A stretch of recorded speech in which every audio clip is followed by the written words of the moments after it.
Coliseum Atsutsube à la 7 septembre 2014 Monumkam ni Valura Marena Afaneni Minas Black Nadia Bataka Joeme Jerry Marcos Walianchu Meiza THT March to the Freedom Lenji Sponsor officiel Mancafi Boutique Partenaire New Pizza Média officiel Cool TV Sponsor THB.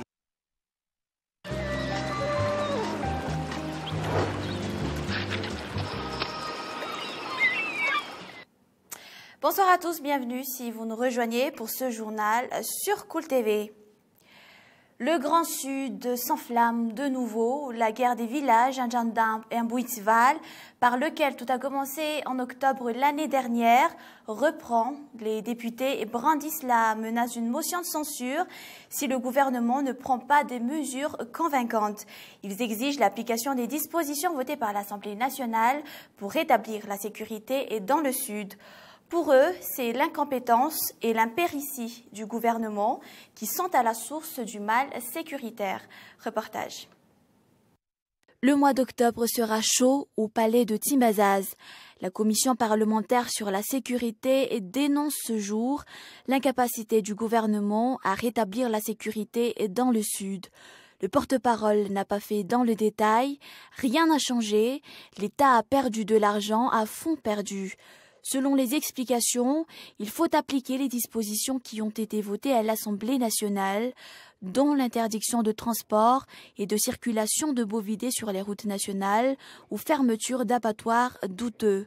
Or, le gouvernement a préféré une réédition d'opération coup d'arrêt. Les parlementaires adressent un ultimatum et somment le gouvernement d'en finir avec l'insécurité avant octobre, sinon ce sera la motion de censure. Nous userons le pouvoir que nous confère la Constitution s'ils ne veulent pas prendre les choses en main concernant par exemple la fermeture de cet abattoir implanté à Tuléar. Pour la commission en sécurité, le vote d'une motion de censure ne peut que réussir lors de la deuxième session ordinaire du Parlement. 106 députés sur 107 ont validé les dispositions légales proposées lors de la première session ordinaire, suivie par les sessions extraordinaires. Jusqu'ici, l'exécutif semble adopter la stratégie de la sourde oreille. Pourquoi le président ne se manifeste-t-il pas lorsqu'il s'agit de l'insécurité dans le Sud?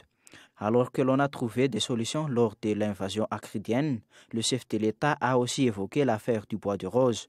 Pour nous, il est le seul à pouvoir résoudre ce problème d'insécurité. Les députés vont rejoindre leurs circonscriptions respectives.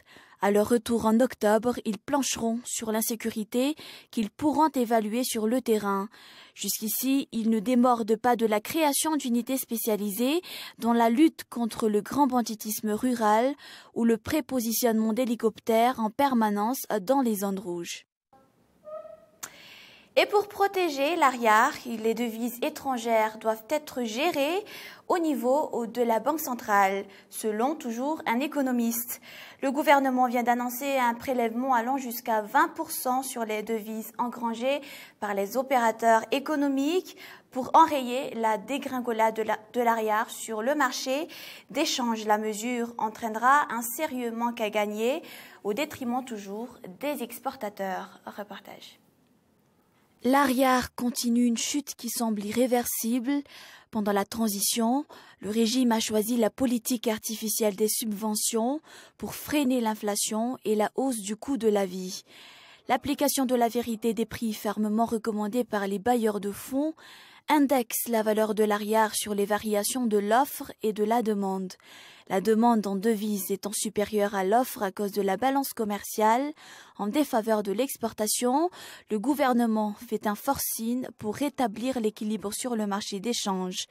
Un arrêté du ministre du Budget impose un prélèvement automatique de 10 à 20% sur les devises étrangères engrangées par les exportations.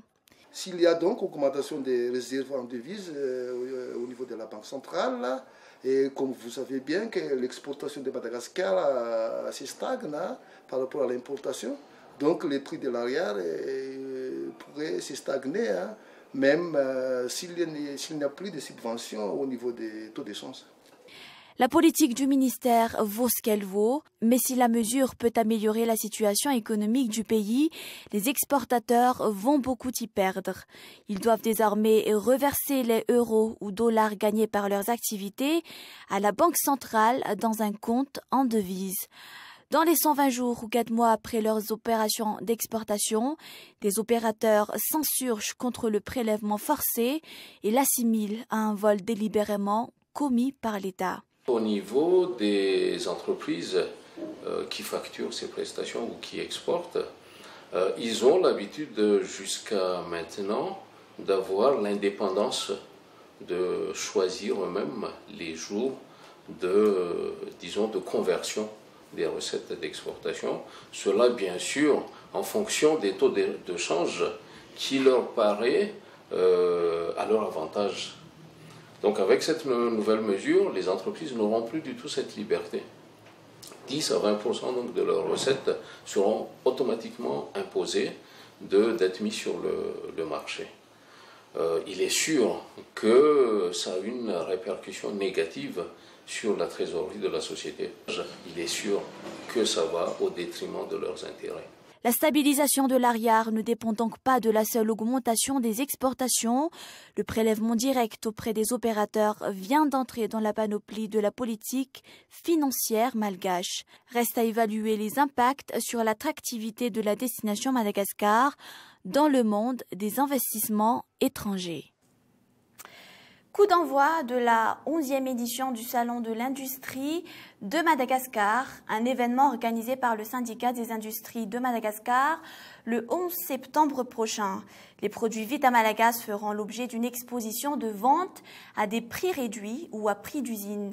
Les industries partenaires des industries malgaches participeront également à l'événement.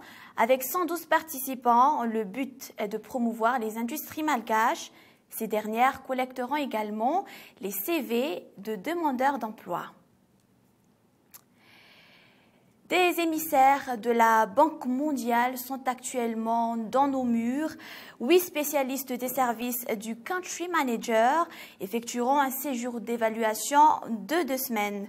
Sont concernés le ministère de l'Intérieur et de la décentralisation, le ministère en charge des infrastructures, de l'équipement et de l'aménagement du territoire, les ministères de l'agriculture ou de l'industrie et autres. L'objectif, l'amélioration de la vie rurale et du secteur foncier pour un développement durable. Les explications. Et il s'est confirmé que c'est une des grosses priorités pour ce gouvernement. Et donc la Banque mondiale veut s'engager à soutenir cette priorité et développer un projet qui viendrait à améliorer la sécurité foncière, à améliorer la productivité agricole et aussi à faciliter l'accès au marché agricole des petits producteurs. Donc c'est le concept du projet que nous regardons pour le moment. C'est vraiment la première étape premier stade de développement aujourd'hui. Le budget 2015 ne devrait plus faire l'objet d'amendements si on entame dès maintenant le processus d'élaboration selon le KMF-CNOE ou Comité national d'observation des élections et de l'éducation des citoyens. Selon cette ONG de notoriété continentale, un budget ne s'élabore pas en supputant sur des promesses de financement extérieur, par définition incertaines, mais sur la masse réelle quantifiable des recettes de l'État.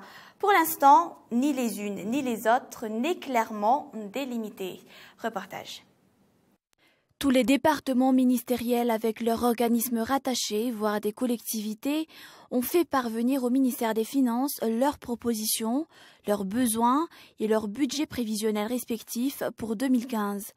En ce qui concerne les collectivités, la plupart demandent que leur soit affecté le produit des impôts prélevés dans leur circonscription pour marquer la décentralisation effective. Jusqu'ici, les communes ne bénéficient que de 30% des impôts collectés. Le reste prend la direction du Trésor, mis à la disposition de l'État. On ne sait pas exactement la masse budgétaire qui va être distribuée aux départements ministériels et autres. Par ailleurs, le calendrier des bailleurs de fonds, comme le FMI, ne comporte pas pour l'instant la question du partenariat avec Madagascar. La grande île devrait attendre les dates de décaissement pour élaborer un budget pour 2015, explique le ministre des Finances et du Budget. Vers la mi-août, nous avons eu des séances de travail avec les bailleurs de fonds, avec les bailleurs traditionnels multilatéraux, avec les bailleurs traditionnels bilatéraux, avec les bailleurs du système des Nations Unies, pour leur exposer les grandes lignes de la loi des finances 2015 et puis leur demander si déjà ils avaient des informations à nous communiquer sur leur participation financière pour cette loi des finances. Le KMF CNOE, Comité national pour l'observation des élections et l'éducation citoyenne, déclare qu'on n'élabore pas le budget d'un État en comptant sur des promesses de financement, mais sur des réalités en matière de recettes. S'il y a eu réelle volonté politique et souci des besoins populaires, les voyages du président Radounar Mampiane auraient beaucoup rapporté. On aurait pu immédiatement connaître exactement sur quel budget Madagascar peut réellement escompter pour 2015. Les propositions des institutions, des départements ministériels et autres recevront-elles des réponses à la mesure de leurs attentes? On le verra le 30 octobre. 40 étudiants malgaches et boursiers français du campus France-Madagascar n'ont pas eu leur visa auprès de l'ambassade de France. Cela pour des raisons politiques, ont affirmé les étudiants. Par contre, les responsables au sein de l'ambassade de France affirment que ces étudiants n'ont pas rempli les conditions requises afin d'obtenir un visa. D'un autre côté, les demandes de visa en Inde parviennent directement aux responsables. Reportage. 1582 étudiants malgaches ont déposé leur dossier de demande de bourse au sein du campus France-Madagascar en 2013. Seuls 963 d'entre eux ont été acceptés. Avec ces 963, seuls les 2 tiers, dont 561, ont eu leur visa. Pourtant, il a fallu 230 000 arrières pour la déposition de dossiers au Campus France et 163 000 arrières pour les demandes de visa. Pour cette année, ce jeune homme fait partie des boursiers français qui devaient entamer son année scolaire ce jour. Faute de visa, il n'a pu partir. Par contre, les responsables au sein de l'ambassade de France affirment que ces boursiers n'ont pas rempli les conditions requises afin d'obtenir un visa, comme le fait d'avoir une bonne source de revenus en France. D'un autre côté, dans le but d'éradiquer toute tentative de fraude, la demande de visa en Inde a été améliorée. Si auparavant il fallait remplir une demande manuscrite, à partir de ce mois, les demandes se feront par Internet et parviendront directement en Inde. 5 000 malgaches par an partent en Inde, 70 à 80% pour des raisons touristiques. Il y a également ceux qui partent pour des raisons de santé. 100 à 150 bourses par an sont délivrées par le gouvernement malgache et 10 étudiants par an boursiers par le gouvernement indien. Le président de l'Association nationale des enseignants FRAM ou Action ou ANEFA a été arrêté ce matin par l'Hémorrhègue lors de la manifestation des maîtres FRAM. Jusqu'à présent, aucune information n'a été communiquée sur son lieu de détention. Si leur manifestation n'a pas eu lieu hier, elle a repris de plus belle aujourd'hui. Ils ont tenté de reprendre leur grève sur la cour du ministère de l'Éducation nationale. Les hémorrhagues ont barré leur route. Cette manifestation s'est terminée par cette arrestation et le lancement de grenades lacrymogènes pour disperser les manifestants. Sur le plan culturel, cette fois-ci, la 11e édition du festival Ingaré donnera son coup d'envoi le 16 septembre dans les différentes institutions culturelles de la ville d'Antananarive, comme le CGM Antananarive, l'AFT Indavamamb, Incat, l'IFM Analakel ou encore l'IKM Intsaavoul. Pour cette édition, du changement sera noté au niveau des organisateurs. Et juste à titre de rappel, les 10 précédentes éditions ont été prises en charge par l'association Amis de Radzir. La 11e édition sera par contre épaulée par la DMC ou Association des médiateurs culturels. 5 artistes y seront à la tête. Les explications. Le festival essaiera de faire son maximum pour atteindre le plus de public possible, de proposer une programmation diversifiée et aussi de proposer des ateliers, des conférences, débats qui essaieront de mettre en avant la culture malgache. Ça a toujours été le concept du festival, promouvoir les réalités culturelles malgaches, les réalités vivantes de la culture malgache. Je crois que la principale différence des précédentes éditions, c'est bien sûr le changement d'organisme pilote du festival, parce qu'avant c'était les Amis de réserve durant 10 éditions. Et déjà, ils ont fait un travail remarquable pour pouvoir tenir aussi longtemps. 10 éditions d'un festival, c'est du boulot, du très grand boulot. Et maintenant, c'est à nous, la DMC, d'essayer de faire encore plus que les Amis de réserve et de proposer des choses nouvelles au public malgache. Et on passe aux actualités internationales. Suite à la crise ukrainienne, la France suspend jusqu'en novembre la livraison d'un navire Mistral à la Russie. Côté russe, le ministère de la Défense a déclaré que la décision française ne représentait pas une tragédie. Le contrat de la France avec la Russie portant sur 2 porte-hélicoptères a été signé en 2011 pour plus de 1,2 milliard d'euros. Reportage de France 24. 8 heures ce matin, les marins russes regagnent comme tous les jours le centre de formation. À Saint-Nazaire, on ne change rien. La livraison est suspendue, pas la préparation ni la construction du navire. Mais quelles conséquences si la vente est annulée? Il y aurait le prix des 2 bateaux à rembourser, 1,2 milliard d'euros. 60% auraient été payés, mais cela pourrait aller plus loin. Tous les grands contrats internationaux de vente de n'importe quel type de matériel prévoient des clauses d'annulation, de suspension et de retrait. Si elle arrête cette livraison complètement, elle doit rembourser. Il y aura procès international avec évidemment des pénalités. Quelle pénalité en cas d'annulation? En juin, Vladimir Poutine avait déjà mis en garde. Si la France décide de l'annuler, elle peut le faire. Mais nous exigerons alors un dédommagement. Et cela ne contribuera pas positivement au futur développement de nos relations. Une éventuelle rupture de contrat, la télévision russe évoque une somme colossale, 10 milliards d'euros de dommages et intérêts. Car le dossier est complexe. Une petite partie du navire n'appartient pas à la France, car elle a été construite en Russie. L'affaire du Mistral aura-t-elle également d'autres conséquences? Cette fois commerciales, il en va de la crédibilité de la France. D'autres contrats sont en cours. Le gouvernement libyen démissionnaire, réfugié dans l'est du pays, a reconnu hier ne plus contrôler les ministères et services de l'État à Tripoli, lesquels sont désormais aux mains de milices armées qui ont chassé le 22 août, suite à de violents combats à leurs rivaux, proches du gouvernement, de l'aéroport situé au sud de la ville. C'est toujours un reportage de France 24. Tripoli, dépourvu de toute autorité. Depuis la fuite du gouvernement, différentes milices se disputent le contrôle de la ville. Lourdement armées, ces organisations rebelles multiplient attentats et enlèvements.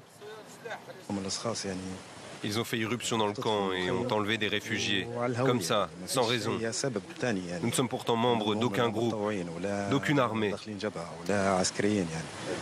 Depuis la mi-juillet, Tripoli est le théâtre d'affrontements entre les milices islamistes originaires de Misrata et les brigades Kaka et Al-Sawak, venant elles de Zentan. Des violences qui ont conduit plus de 500 familles hors de la ville. L'activiste Abdelmoez Banoun a lui osé exprimer ses opinions en public. Un discours virulent qui lui a coûté sa liberté. Enlevé depuis plusieurs semaines par un groupe inconnu, il reste à ce jour introuvable. Même sort pour Souleymane Zoubeya, un élu parlementaire. Il y a quelques jours, les rebelles ont ouvert le feu sur ce bureau du Croissant Rouge. L'attaque a été directe, mais heureusement, aucun bénévole n'a été blessé. Ces gens-là ignorent probablement toutes de nos activités. La situation dans le pays, en proie à l'anarchie depuis la chute de Mouammar Kadhafi en 2011, risque de devenir encore plus complexe. La Libye pourrait se voir dotée de 2 gouvernements concurrents, parallèlement à ces 2 parlements rivaux. Et comme tous les jeudis, vous suivrez l'émission Mekamac juste après ce journal, suivi donc d'un film, Nos étoiles contraires. Et c'est la fin de ce journal. Merci d'être resté avec nous. On se retrouve demain à la même heure sur Cool TV. Au revoir et bonne soirée.